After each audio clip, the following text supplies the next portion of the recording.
So, Jay, you're out, you're free, you're rehabilitated. What's next? What's happening? What you gonna do?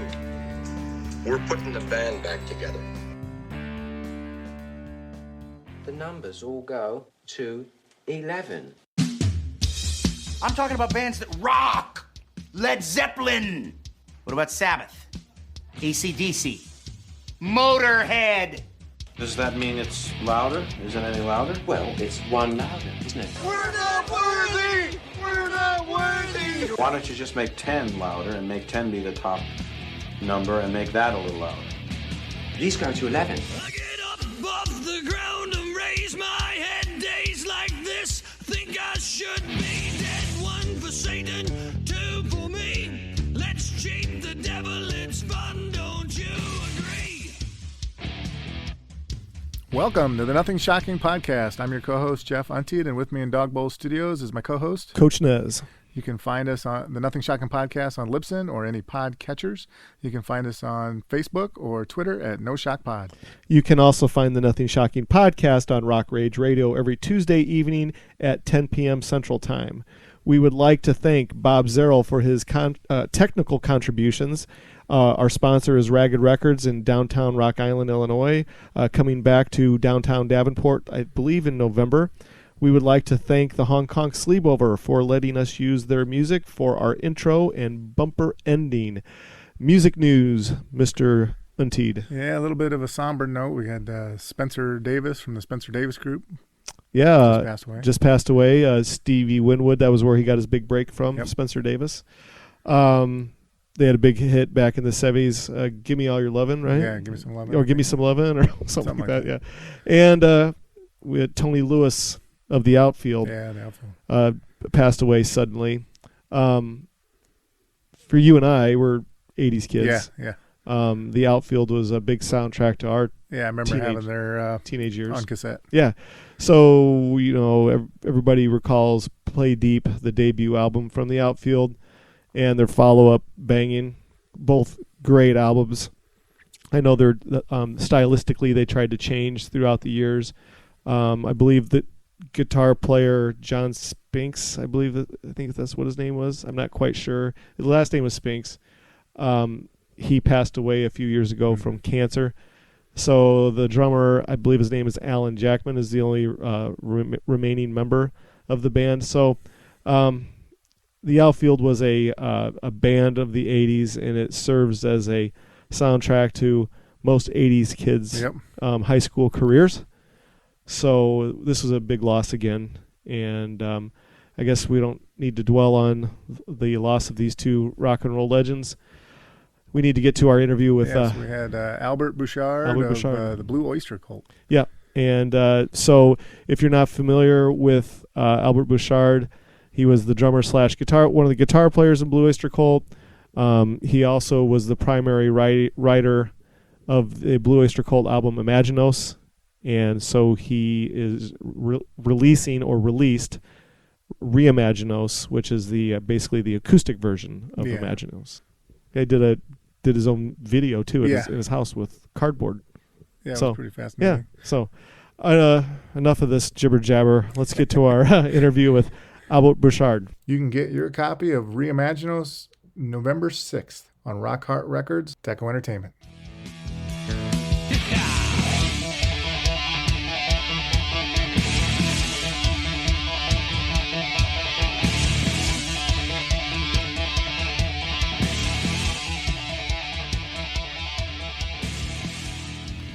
Hello, Albert. Hello, Eric. Yes, welcome to the Nothing Shocking Podcast. Okay. Hey, excellent. I would like to introduce you to my co-host, Jeff Untied. Hi, Albert. How's it going? Good. Fantastic. Well, I want to thank you for your willingness to participate on the Nothing Shocking Podcast. We're so glad to have you on the show. Oh, my pleasure. Well, you have some exciting news coming here for us on November 6th, the release of the Re-Imaginos album. Can you give us a little detail about what to expect? Yeah, sure. I'm pretty stoked, actually. It was something I sort of had in the back of my mind to do, but there was always one reason or another why I couldn't get to it, and the pandemic was actually a blessing for me in terms of like I had a big bulk of time, especially at the very beginning, because in New York City we had this shelter in place, and you really weren't supposed to go outside at all, except absolutely necessary. So I spent many hours finishing up this record. I started it before the thing, before the pandemic hit, because I had been doing some live stream. Can you hear me okay? Yes, we can. Yes. Okay, very good. So I've been doing some live stream shows with my friend David Hirschberg and my drummer Justin Robinson, and the fans really loved it. But when I played songs from Imaginos, the comments lit up. They just couldn't get enough of it. So I thought, maybe we should do a whole show where we just do the whole record, and both of them were like, yeah, let's do it. I said, I think we need another player. So we got Justin's friend Mookie to come in, and she played on the live stream, and it was great. So we started. I said, what we're going to do is we'll make some demos of these things, and then once we get the songs down and we practice a little bit, then we'll go into a studio and we'll cut the whole thing live. And they're like, yeah, that's great. Justin has never really he's made some records, but not, he's never made a record with me. So, he was like, but he was also starting a new job as a computer programmer. So, by the time we were getting into it, he'd done a couple demos for me, but he couldn't make any of the practices because he was starting this new job, which is very lucrative, and gets to use some of the high tech skills that he has. Mm-hmm. So then it was just David and Mookie and me, and we did some more demos, and then the pandemic hit, and I was like, you know what? Let's just finish these songs off. And so we started doing that. Actually, it was before the pandemic hit, but it was Justin couldn't make it. So I said, well, I'll play drums, or maybe Justin will come in and at the end and he'll play the drum parts, But for now, I'll play the drums. And so we record some drums and then do the tracks and working on the arrangements. And eventually I realized that I had to do most of the work myself, although so I play all the rhythm guitars on this record, except for one song. David Hirschberg, he plays a little bit of rhythm guitar with me. So, but I played all on every song, but I'm not really any kind of a shredder or a fancy guitar player. I'm pretty much a meat and potatoes guy. I have great rhythm. I can make a swinging track, but as far as putting that special sauce on it, that's not me. So, and especially like as we did it, I followed the same procedure for every song, because usually, when you're putting a record together, the songs aren't quite written yet. There's no history there, unless you're doing a cover. But for this one, what I did was I took the Blue Oyster Cult version of Imaginos and I put it into my DAW program, Logic. And then what I did was I would play a rhythm guitar part. I played just an acoustic guitar, just one acoustic guitar, and then do a vocal. And then take out the Blue Oyster Cult track and say, well, okay, what can I do to make this better? Or what's not working here? And sometimes it was the wrong key for me. My voice didn't sound good on it. Sometimes some of the BOC versions were a little too fast. So you didn't really get the sense of the story when I was, so I had to change things around a little bit. Not every song, but most of the songs I had to change to fit this new format. Now, as far as what you could expect, I have to say this, that I was listening a lot to some records in the house as I was doing this, and the two records that I listened to mostly were the Notorious Byrd Brothers, by the Byrds, and Forever Changes by Arthur Lee and Love. And so that was my goal, was to make it sound like that. And even while I was mixing, I kept listening to Forever Changes and saying, oh, okay, so they did that there. That's not really going to work for me, but, I got to kind of take that feeling of that. And as a matter of fact, I actually stole Brian McLean's guitar part from Alone Again. Is it Alone Again? Yeah, Alone Again or I Will. Yeah, that's the one. Yeah, so I actually stole that guitar part, or at least I thought I stole it. I listened to it a few times, and I thought to myself, oh, I figured this out, And so then I've been playing it, and of course I have this whole thing that I worked into the song, Go Blanco County. And I heard it like last week, the actual song, and I'm like, wait a minute, no, I got it totally wrong. I got a little bit of it right, but but anyway, it was the idea that and of course Brian McLean has left us now for 22 years, so and I never got to meet him, but I really am a big admirer of his work. When we were doing some studying on this interview, I know that you have stated for the Re-Imaginos album here that you've used 3 different guitars. Can you kind of go into detail for us? Sure. So I used 4 different acoustic guitars. I used the main guitar that I used for all the rhythm tracks, for 8 out of the 12 songs.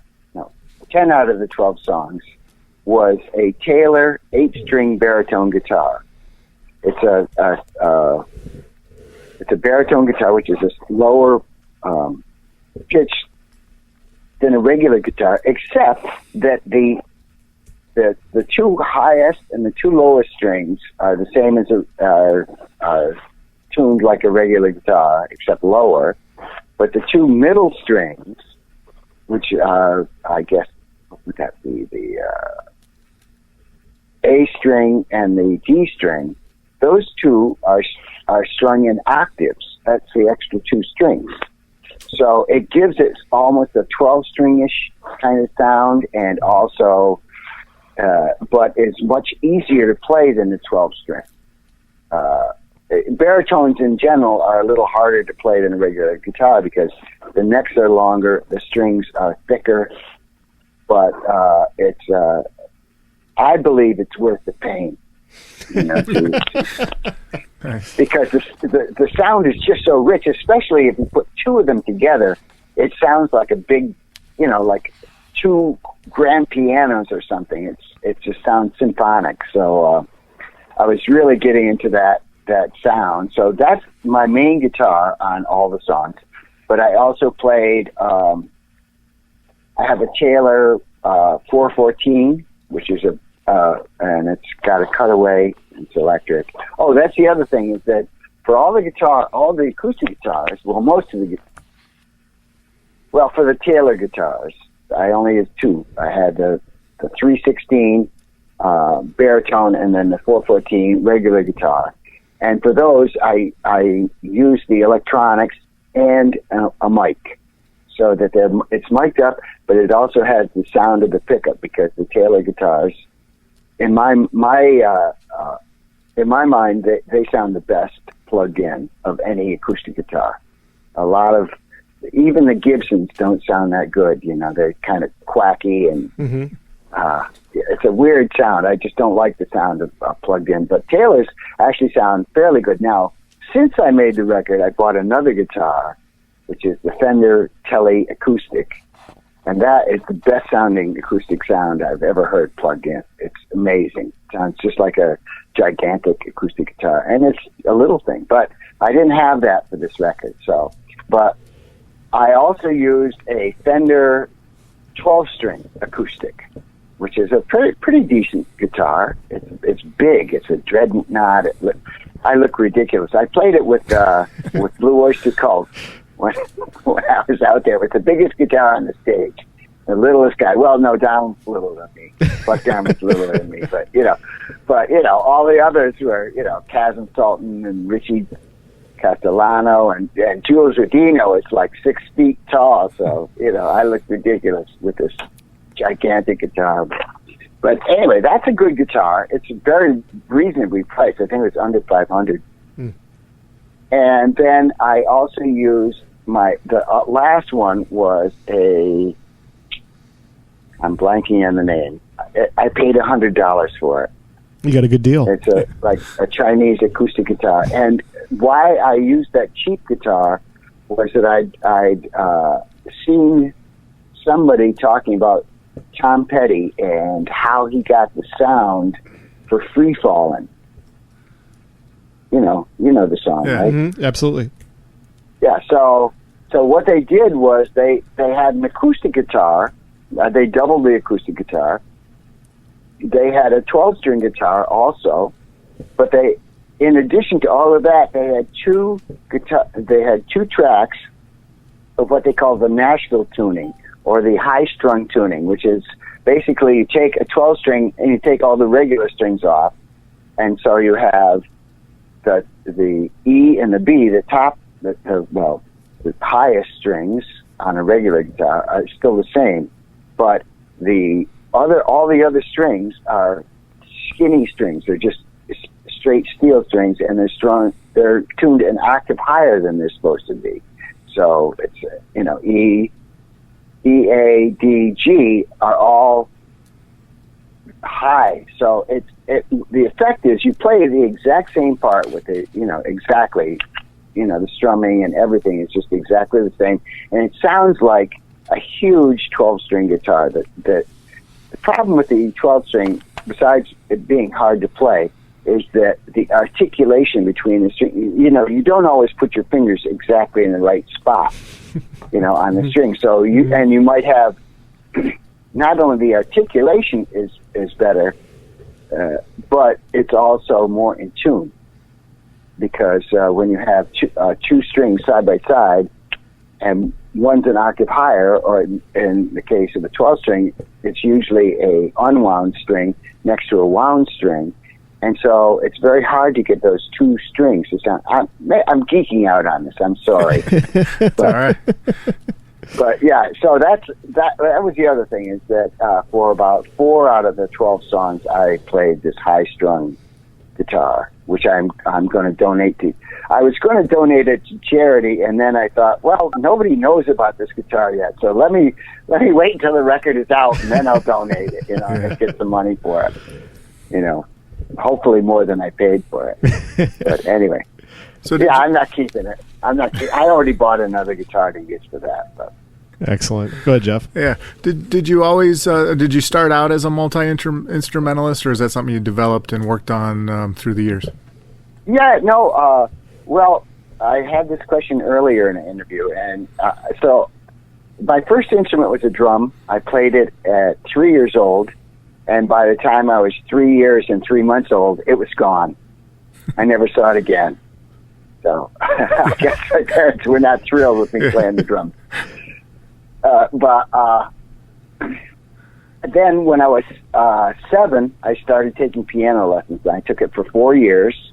I learned a little bit about piano, but I don't think, since then, in the years, after Blue Oyster Cult, I went back and took piano lessons from like a great teacher.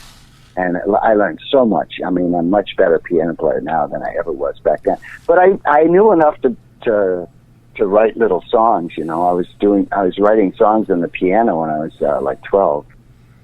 So and by then I started back with the drums, and also I was playing the drums. I was playing piano, and I also Joe was learning guitar, and so he would show me whatever he learned. He'd say, "Oh yeah, you want to try this?" So my brother Joe was my teacher for for the first like 8 or 9 years of me playing guitar. Excellent. So I gotta kind of turn back time here. So 1988, the Imaginos, Blue Oyster Cult Imaginos album was released. I remember the day so vividly. I was riding my bike to the neighborhood record store to go pick up the new Judas Priest Ram It Down album and the Blue Oyster Cult Imaginos album on cassette. I got them both on cassette, and I remember riding my bike home, and I put the Blue Oyster Cult Imaginos in my cassette player first. And that album was so captivating to me because it's a conceptual album. It tells a story, and it had so much sound to it. The songs were so intriguing to listen to. I don't ever think I put the Ram It Down album in for at least 2 to 3 weeks because I just kept flipping the cassette over and over again. I guess, what was the driving force for you to revisit Imaginos? Because so many people find it to be kind of like that cult following of an album that it was, to revisit it and reimagine it again. Well, I would say that one of the things that motivated me was that this has been happening over the years. Is that people write to me and say, I just heard your demos, which is not really true. They're rough mixes of the album with me singing, and they're just like when you record the song and you want to take a mix home, So they weren't really mixed, but they were the actual album.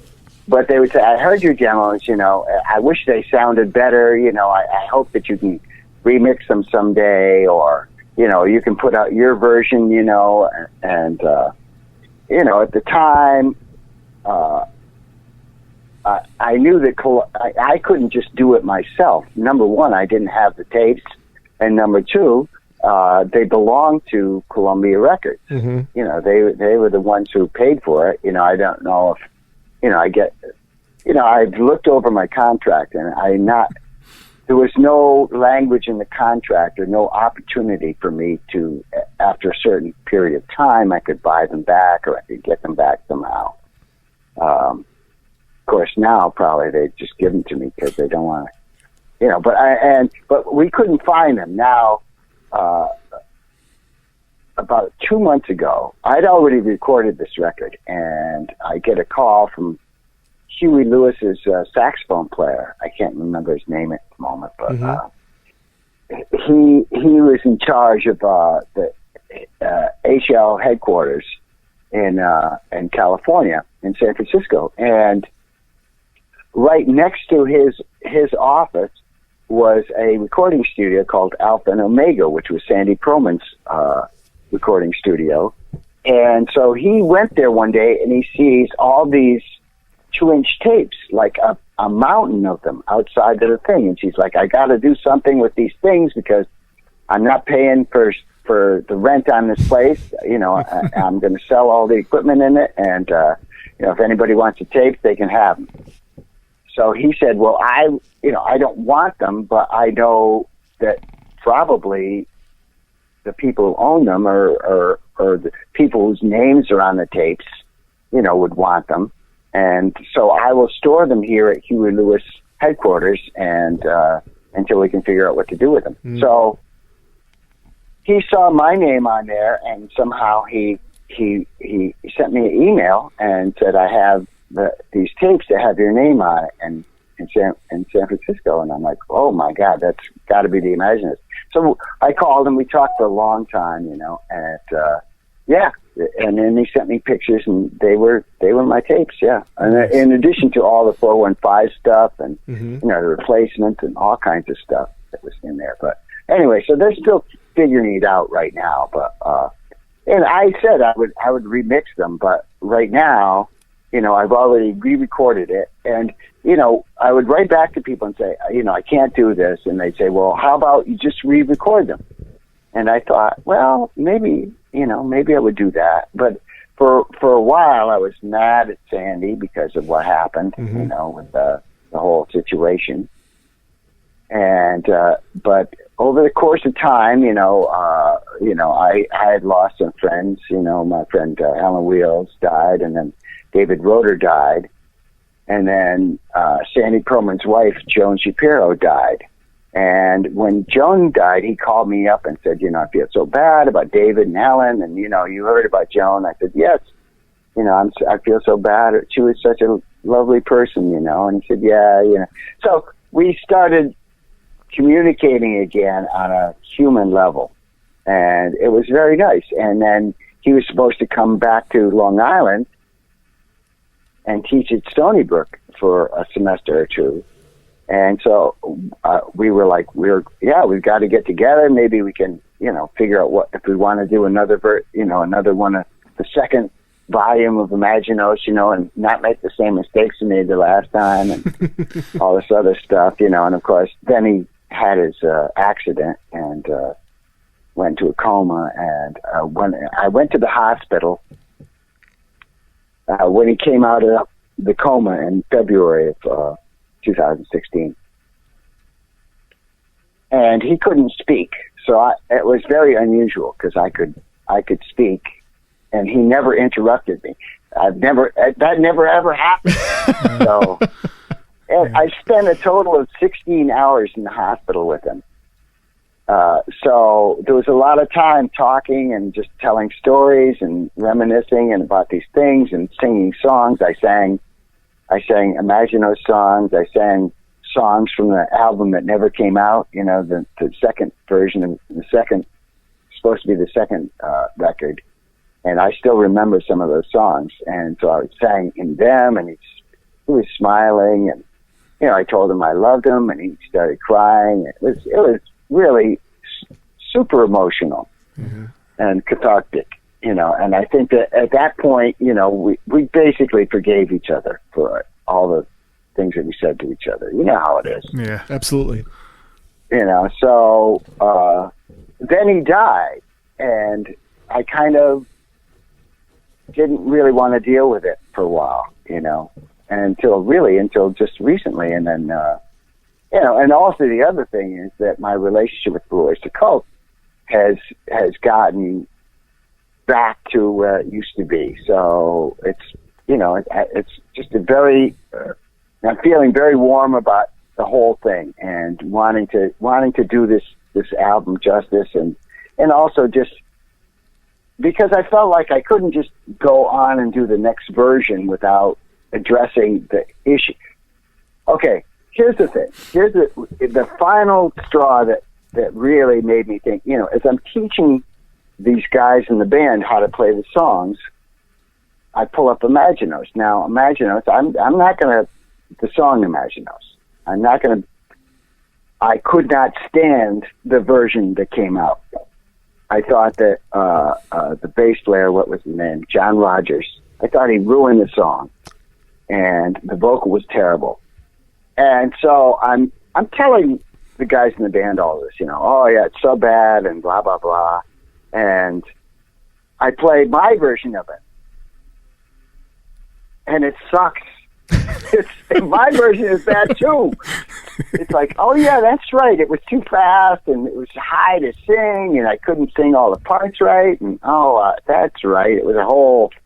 I don't even know why they didn't put "Girl That Love Made Blind" on, but they put Imaginos, a terrible version of Imaginos. So I said, that's the first one we got to tackle. We got to make this sound the way it should sound. It should sound like a folk song. It should sound like a story. You should really get the feeling of the lyrics and just the whole vibe of the, being in the desert, and, that here he is singing about New Hampshire, but he's in the desert. So, so we did that. And when after that, it was like, oh yeah, we got to do the whole record over. Yeah. Like this more softer. It's not bombastic. Well, it is a little bit, because the idea is bombastic, but the music is not so bombastic. It's more gentle. It's more it's more appealing, I think. It's something that girls might like. I liked it bombastic. I do too. Go ahead, Jeff. Yeah. So the first single is Black Telescope, and you have a video out for that. Can you tell us a little bit about the video process of making the video? Yeah. Well, so we started the video when we were still, we still can't go out. I mean, things are not normal yet. But my son, I said, well, you got to do this because you did those, those three Blue Coupe videos, which were fantastic. And, and that's what he wants to do. He's not, he gets video work once in a while, but he doesn't get to be the director, he's just like the editor and stuff,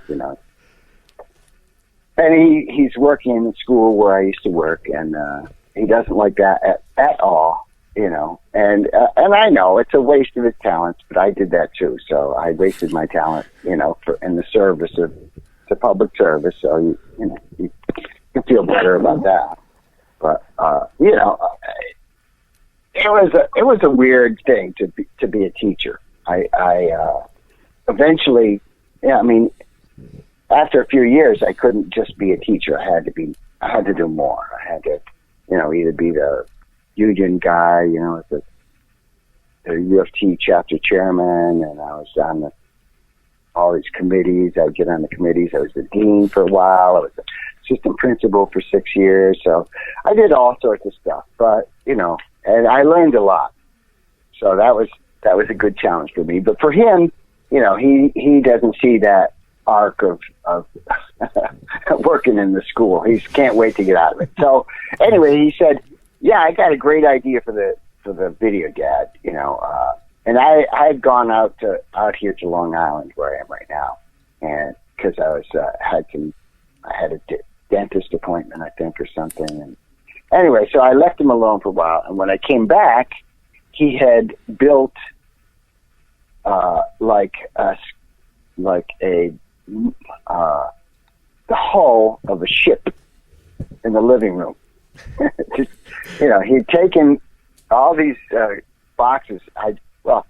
So the COVID crisis has been very bad for my gear acquisition syndrome. Yeah. I bought 5 Fender guitars. 5 Fender guitars and an Eastwood.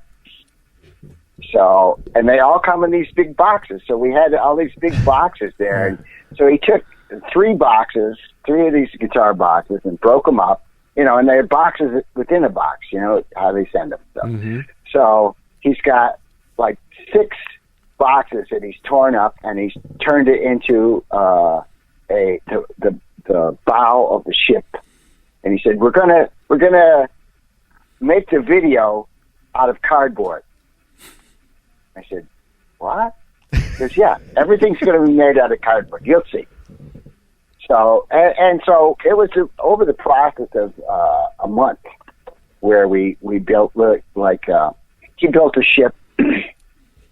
He built a little tiny ship that was, maybe 6 inches long. And I looked at it and I'm like, that doesn't even look like a ship. That's terrible. He said, well, you want to help me? I said, sure. So I built him a little tiny ship, and then he said, okay, now we need a bigger ship. Can you do one just like it, only bigger? I said, that actually will be way easier. So I built him a ship, and then from there we made fish, and we made a squid, and we made, I think, 4 different kinds of fishes, and he made a lighthouse, and I said, your lighthouse is not good enough. He said, oh yeah, well I'm gonna make a bigger. That's the little lighthouse. I'm gonna make a bigger lighthouse. So and so we kept on like that, and I think I filmed my sequence, the singing. I did that in one day, and that was in August, and then in September he had me do another thing where I was just singing with a green screen because he wanted to put it in the background. So, but yeah, he put it all together himself, and at the end I said, okay, this looks really cool. I had my doubts, but I said, how did you get the idea to do this whole thing in cardboard? He goes, well, to be honest, it was Be Kind, Rewind. Remember that movie? Yeah, absolutely, and hit recycle too. Yeah. Jack Black, yeah, and they accidentally erased all the tape. So I gotta take this a different direction here. Is okay. Conceptual albums, critics love to pan musicians and bands for creating concept albums, and I'm a big fan of the concept album. But why is it that critics feel the need to pan a concept album? And as far as as a musician's point of view, how challenging is it to create a concept album outside of the realm of recording just a album in general? Am I making sense? I think it's very hard. I think that, it depends. If there's just one writer, like in the Who, you got Pete Townsend. The other guys don't do anything. Entwistle did a few things, but right. Just one song on Tommy, So I think it's easier if you have one. Now on this concept record, I don't write all the songs. There's a song that Joe wrote, just Joe and Sandy wrote. There's another song where Eric and Sandy wrote it, and there's a song that Alan Lanier and Sandy wrote it. So, but Sandy is the lyric writer, and all the lyrics kind of relate in some kind of way. So I think that for me it was a little easier. It was certainly way easier to make this record than it was to make the original. The original seemed to take forever. It was going on for. We recorded for I think about 14 or 15 days. Mm-hmm. Not in a row. We did like 7 days, and then we did an 8-day thing, and then we did overdubs for months and months and months. And we went out to L.A. and we had Robbie Krieger play, and he did take after take after take, and and he did a great job for sure. But it was and we had Aldo Nova come, and he did a nice little lead there. But but that took a long time. This only took with mixing, it was about 10 weeks. So very good. Yeah. But one of the things about it was that I didn't need a lyric sheet. Oh, that's very true. You did. I had all. It was all memorized. It was in my DNA by now. For sure. After COVID-19 restrictions are lifted and loosened up, how much of this do you plan on going live with? Are you planning on performing any type of touring or anything like that? Yes. I don't have any gigs set up right now, except for I have one show that I'm doing, but that's not really. And that won't be anything from Imaginos, because I sing with the Glee Club. I sing with these 30 guys and all male Glee Club, and we're singing for the New York Mets at Citi Field. Oh, how cool is that? Yeah. And that's supposed to be on my birthday, May 24th. So it would be a great thing to do that. But like I say, it's not a real gig, but as soon as I can, I want to get out and play these songs. And that's to that end, my band is kind of falling apart except for David Hirschberg. And he plays bass and guitar and sings. He sang all the backgrounds on the record. Excellent. Well, him and myself and Mookie, the girl that's in the band. But she can't play with us either, because she is we go out on the road, she is a MTA subway conductor. You got some busy people in your band, yeah. Very busy. Yeah. They have other jobs, so I'm going to have to find. I might try and get Ace to play keyboards, because he played keyboards on 3 of the songs. Some very interesting things that he did. My son, But I don't know, and I have to get a drummer. So, I mean, I know a zillion drummers, and I know that some people that would just love to do it. So it's just a matter of figuring out who has the time and, can commit to doing it.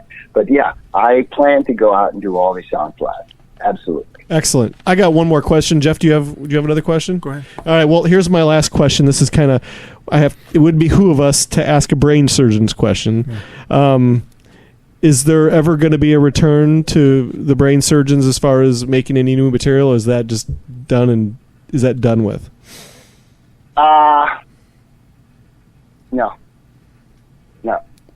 Brain, that was, I lost the ability to perform as the brain surgeons in the divorce. So, and the divorce was very contentious, and I can't imagine working with Deborah Frost ever again. I completely. I'll just say, I can't. I mean, never say never, but no, I can't even imagine it. I mean, it's hard for us to communicate. We can, we'll be together for a half an hour or, an hour or so, and it always ends badly. That's all I can say. Well, at least from my perspective, she always says something that hurts my feelings. So, well, what the hell, Jeff? But David Hirschberg, I'm still playing with, and Ross the Boss, of course, is on the opening cut on the new record. So I don't know if you've heard it yet, but yes, absolutely. Somebody said, "Who's playing on that first cut?" It was a reviewer who hasn't got the record, the physical record. He got to listen to it, on a streaming.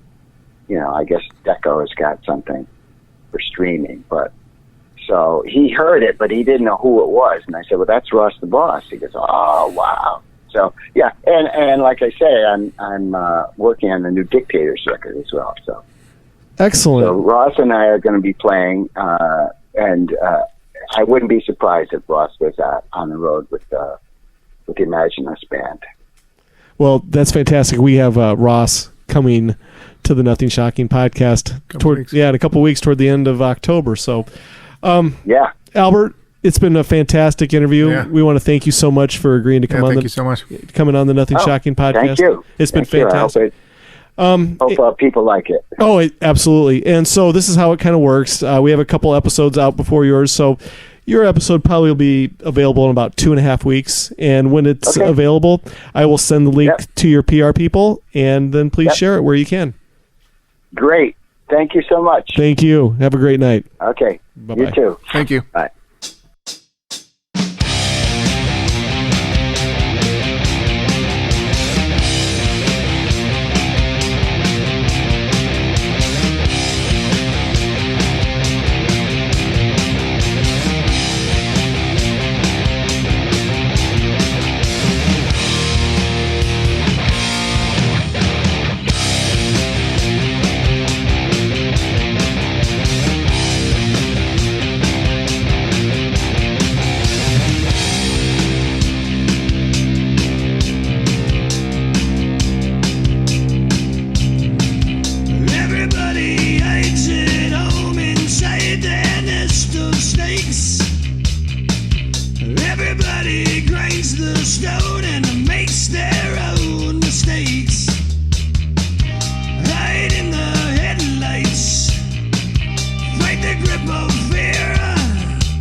Everybody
the grip of nights. If they ever take from you, then you plug out both their